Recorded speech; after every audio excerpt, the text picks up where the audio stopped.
Hello and welcome back to the Lincoln Loco. And no, we're not doing last episode again. Kevin has literally come back to me once again asking about his work permit and wanting to go on loan. Let's have a quick conversation with him then, Kevin. We really have to try and quash this now because it's starting to get out of hand. He wants to go on loan to get a better chance of getting his work permit. I'm just going to have to go. I'm afraid you're going to have to be patient. I'm not going to offer you out to clubs. And I hate to do it, but okay. He's been fine. He's fine with that. I mean, I was about to say I hate to do it because he's going to get really cross with me, but all of a sudden, he's fine with it. In today's episode, we're going to be playing Cleethorpes Town in another local derby. Cleethorpes Town sitting fourth in the table right now. We'll show you the table in a minute anyway. We'll talk about results first. But Cleethorpes Town are a decent side. It's going to be a tough game today. We're playing at home though, so fingers crossed the home crowd will get behind us and we can really push on for the win today. Now, since you were last here when we played Morpeth Town, we've played a couple games. Stanford, a 2-0 loss, unfortunately, in the league. Kendal Town in the cup lost that 1-0. Kendal Town in the league below us, I think, as well. So that was kind of frustrating. Frickley Athletic, we drew against them, which was good. And then we've had 3 wins in a row. Brighouse, AFC Mansfield and Ossett United all have been wins. Now, these wins have been brought around because of a tactical change, actually. If we go all the way back to this game, Marks United, the 3-0 win there. That's the last game we really won. We won a few here and then, but that was the last game we sort of properly won.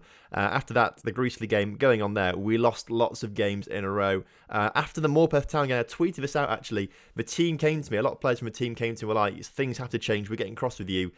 You have to change things. So I was kind of like, right, okay, we'll see how it goes for the Stanford game and the Kendal game. And then maybe we'll change things. And because we lost them both, things really did have to change. So it all started with Connor Robinson. He got a few players around him and sort of started to say, come on, lads, let's gang up on the manager here. Let's tell him that he's doing things wrong. And fair play, you know, results have been bad. Perhaps it was tactical things that I've been getting wrong. Either way, a lot of the players came to me and were like, come on, we're pretty cross with you. I had a conversation with them. Only Connor Robinson and I think it was Josh Nichol were still cross after that meeting. So that was all right. I suppose the meeting was relatively good. Connor Robinson since then, if you've seen on Twitter as well, I put this out on Twitter, he's just not been happy with me. He's been complaining to the media about me. I think he's trying to force a move away from the club as well. So it's not looking good with Connor, but he is the best striker we've got and we still play him. And he's started to score a few more goals now. So as I was saying, it was after the Stanford and Kendal game where we hadn't won a single game in October. We'd only won the 2 games in September as well. We haven't won a league game for a long time as well. Or only one league game since the first 3 games of the season. We only won 1 league game. So it wasn't looking great for us, basically. It wasn't looking good. After the Kendal Town game, we decided to get rid of the 4-4-2 formation. The main issue with the 4-4-2 formation was that we were playing Route 1 football and we don't have a target man. That, to be fair, that should have been a blinding issue from the start, but without a target man, it just really wasn't going to work, I suppose. So we've scrapped that completely. And we are now playing, it's quite an attacking formation, I've got to say, but we are now playing a 4-2-3-1 control possession tactic out. Basically, as the name suggests, we're just going to try and hold on possession, try and work our way into the opposition's half, try and work the gaps, try and work the chances that we create through all the possession that we have. And it seems to be working actually so far, so I'm kind of happy. So we first implemented this change in the Frickley Athletic game, a 2-2 draw, and it didn't work basically for a long time until the 66th minute when they got a man sent off, and then suddenly it did work. Kevin scoring a goal there and Matt Cotton also scoring a goal. Kevin also had a goal disallowed for offside, so that's another reason why he's been a focal point of this episode. If you're interested as well, actually, Kevin also had disallowed goals in the Kendal Town game and in the Stanford game. I think one of them actually, he was the assist maker for one of them, but he's had 3 disallowed goals basically in those 3 games, which wasn't great for him. We then came up against Brighouse Town. We won 2-1 away from home. Now, they're top of the table, actually, so we were kind of thinking, like, this is going to be a very tough game, but we stuck with the new game plan, we stuck with the new tactic, and we won 2-1 away from home, which was great. Goals from Corrigan and Connor Robinson there, which is great. Same thing in the Mansfield game, stuck with the same formation. Mansfield a decent side, but away from home, we thought we'd try it again, and Matt Cotton scoring a brace managed to win that game for us as well, so that was really good. And then in the Ossett United game last time out, Michael Jackson sent off in the 23rd minute, straight red card. But despite that, we kept playing with this attacking style of play, the possession style of play. We kept all the possession, and it paid off basically with Connor Robinson scoring in the 66th minute to make sure we won that 1-0. So 3 games, or last 4 games actually, we've not lost, which is quite nice actually for a change. What those good results have meant is that we started to bounce back up the table just a little bit. We're now in 12th, which actually I don't think is much change to what you saw last episode, but in between episodes we did drop down to about 17th, 18th actually for a brief moment in time. We've jumped back up to 12th now on 24 points. A win today against Cleethorpes could take us as high as 7th, which is very good. So fingers crossed, this is going to be a turning point in the season for us. Hopefully we won't have any more bad form or long spells of bad form like we did have after those first 3 games of the season up to now. Hopefully it's going to be a lot better. Hopefully we'll start to push towards the playoffs as well and maybe sneak in it towards the end of the season. So we're going to stick then with this change of formation for today's game as 4-2-3-1 control possession style of play. So we've got rid of the 4-4-2, as I said. That just wasn't working. So in possession, we're going to do some shorter passing, play the ball out of the fence, work the ball into the box, slightly lower tempo just to try and slowly work our way up the pitch. Try and just work the pace, try and work the space, basically. In transition, we're going to take some short kicks, whatever that means. Take short kicks. I think it's probably the goalkeeper that is taking short kicks. Distribute the ball to centre-backs. And, of course, we're going to be counter-pressing as well. And then out of possession, we want a high defensive line. Now, that's slightly risky because I know our defenders aren't very pacey, but it has worked so far, which is good. To match the high defensive line, we've also got a higher line of engagement, so we're also going to be pushing just higher up the pitch in general, basically. More urgent. I don't know what that really means. More urgent.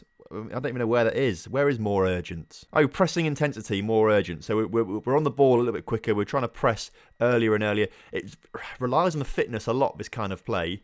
But the fitness seems to be pretty decent so far of our players. So I'm kind of happy with that.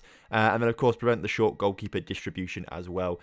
So they can try and pump the ball up to our midfield and defenders. Now, Jackson was sent off in my last game, if you remember, when I spoke to you about the results last game. So we're going to have to bring on Sean Wright for him temporarily for this game. Other than that, I am quite happy with this starting lineup. So Emery starts in goal as per usual with Corrigan, Wilson, Wright and Palling at the back with Dickens, who actually used to play for Cleethorpes Town, so he's coming back to his old club.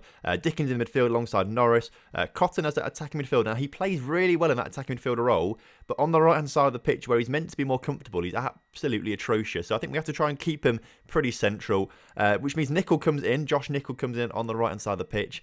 Smith on the left-hand side, and then Connor Robinson starting up front. Right then, kickoff is upon us then for this local derby. Lincoln versus Cleethorpes. We're at home today, so hopefully that will give us a bit of an advantage going into it. So let me know in the comment section, how are you enjoying this series so far as Cleethorpes put a corner in, which ends up in the back of the net. So not the best start to the game, unfortunately. But how are you enjoying this series so far? We're, 5 episodes into this now? So I kind of want to know, have you just discovered the channel and a save, or have you been a long-time subscriber, or how did you find the Lincoln Loco 2, for example? How did you come across it? That's what I want to know. So let me know in the comment section down below. It's interesting to know these kind of things. As Cleethorpes come forward again, a decent tackle there, actually, is Wilson. Was toying around with it a little bit at the back there. Clears it up. Norris can put it up towards Connor Robinson, who nearly wins the ball there after the Cleethorpes defender sort of messes it up a little bit. Wilson clears once again, but Disley puts it into Vernon, and Vernon puts it out towards Lamb on the right-hand side of the pitch. He's got 2 men on him, but still manages to get the cross in, and Vernon hits the post, and Cleethorpes are really running out of the cage. Is that even a phrase? I don't think that's a phrase, is it? Cleethorpes have started the game strongly. That's what I'm trying to say. Cleethorpes have started the game strongly.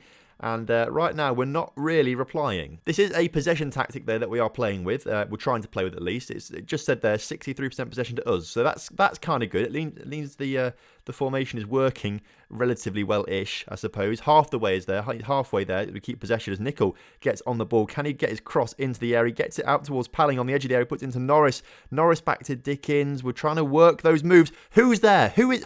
Well, there's no point pointing to the screen. Who's there? Who's running into the area there? Connor Robinson, get over there.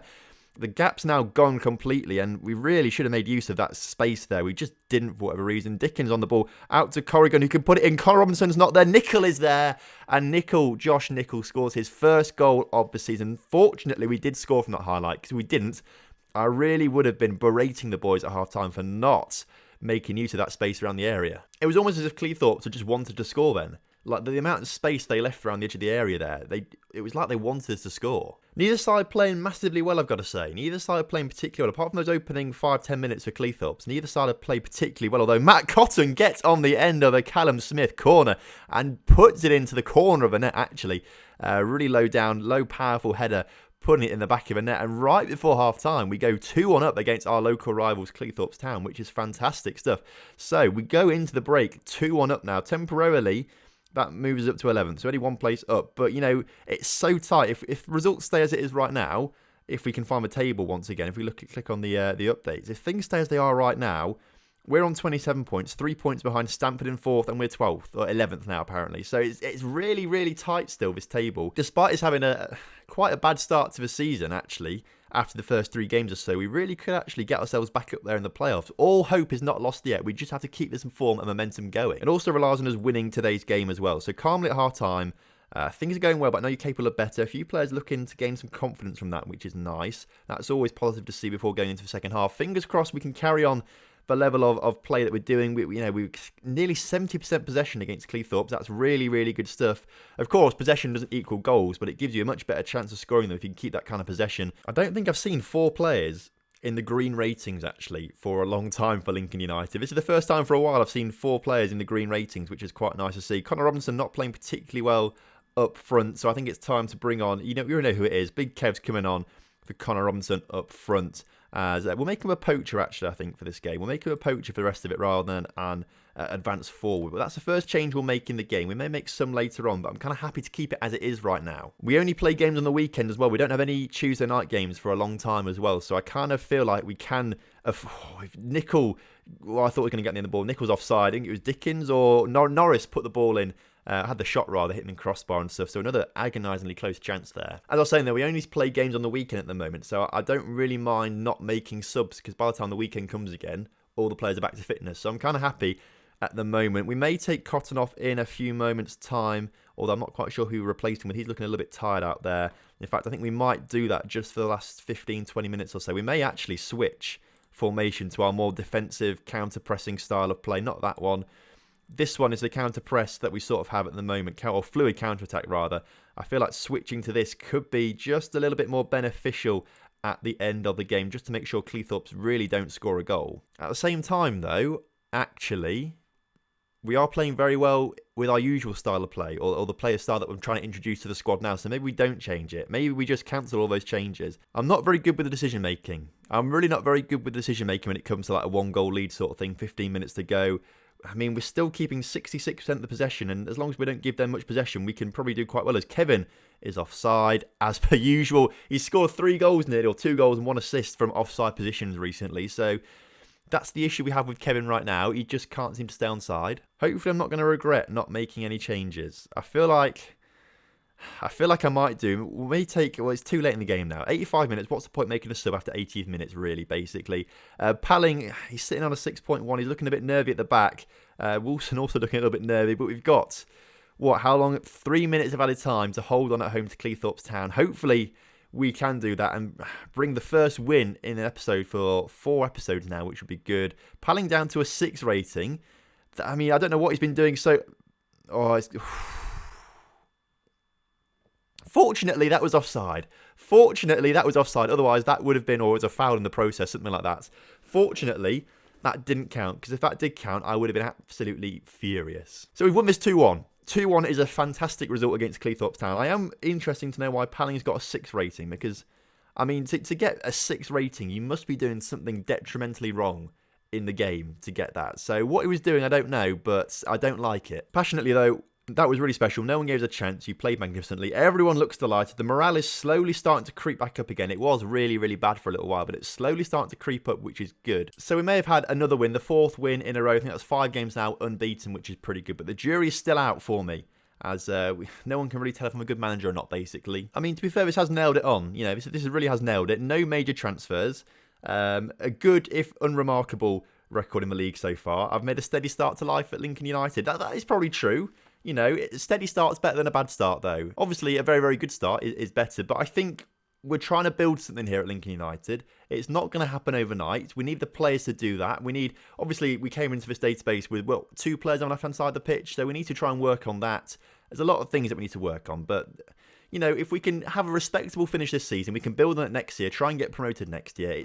We've got a plan in action. We have to stick with it, and it will come true soon. So the table did stay pretty much the same as half-time. We are only 3 points off Stamford in 4th, so next episode, you could actually see us up there. If things start to go well for us, you really could start to see us up in the playoff places. Next episode then, we are going to go away to Loughborough Dynamo. Now I know there's a big Loughborough Dynamo fan who's watching this because he keeps commenting all the time that Loughborough are going to win the league. Well actually, we're going to go to Loughborough Dynamo and we're going to absolutely thrash you next episode. So make sure you come back for that because that's going to be a good one. January is also the time when we're going to start trying planning a little bit for next season as well. We need to look at players and who can stay and who can go sort of thing.